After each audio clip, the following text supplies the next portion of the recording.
চিকিৎসক দিবস এবং প্রাক্তন মুখ্যমন্ত্রী ডাক্তার বিধানচন্দ্র রায় জন্মদিবস উপলক্ষে পূর্ব বর্ধমানে জেলা তৃণমূল মহিলা কংগ্রেসের উদ্যোগে অনুষ্ঠিত হলো শ্রদ্ধাঞ্জলি এবং রক্তদান শিবির। জেলা তৃণমূল ভবনে আয়োজিত এই রক্তবন্ধন কর্মসূচিতে জেলার বিভিন্ন ব্লক থেকে মহিলা তৃণমূল নেত্রীদের উপস্থিতি ছিল চোখে পড়ার মতো। সদ্য দায়িত্বপ্রাপ্ত জেলা মহিলা তৃণমূল সভানেত্রী নীলা মুন্সির নেতৃত্বে এই প্রথম রক্তদান শিবির অনুষ্ঠিত হলো। শিবিরের উদ্বোধন করেন বর্ধমান দক্ষিণের বিধায়ক খোকন দাস।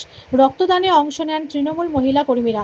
সকলেই উৎসাহের সঙ্গে এই মহৎ কর্মসূচিতে সফল করে তোলেন। বর্ধমান থেকে ইমতিয়াজ হোসেনের রিপোর্ট।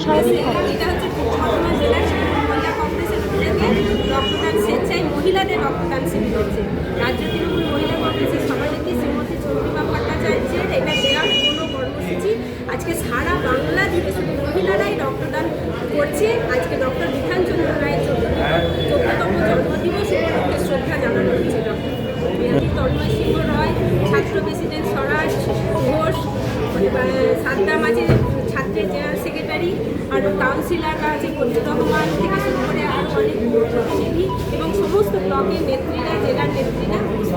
দায়িত্বভার গ্রহণ করার পর প্রথম কর্মসূচি করছেন, কি আপনার কেমন লাগছে? কেমন তো বেশ ভালোই দেখছি, তো চারিদিকে সব মেয়েরা খুব উৎসাহিত, মেয়েরা শান্ত উৎসাহিত থাকে, দেখে ভালো লাগছে যে সব মেয়েকে বলা হয়েছে, সব মেয়ে এসেছে এবং উৎসাহ সহকারে এসেছে।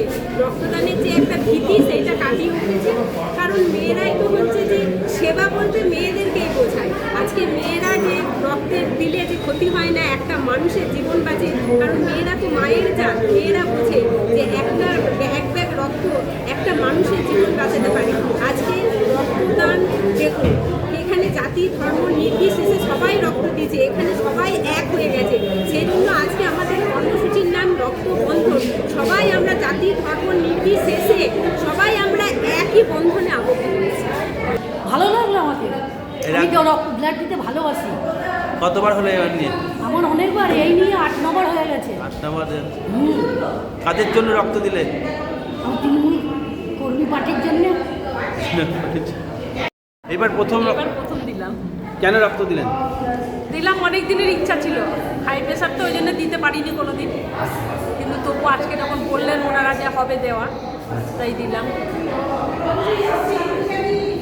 কেমন লাগছে? দিদির জন্য দিলাম, মানুষের স্বার্থে দিলাম। আচ্ছা, কি নাম আপনার? নাফিসা বেগম।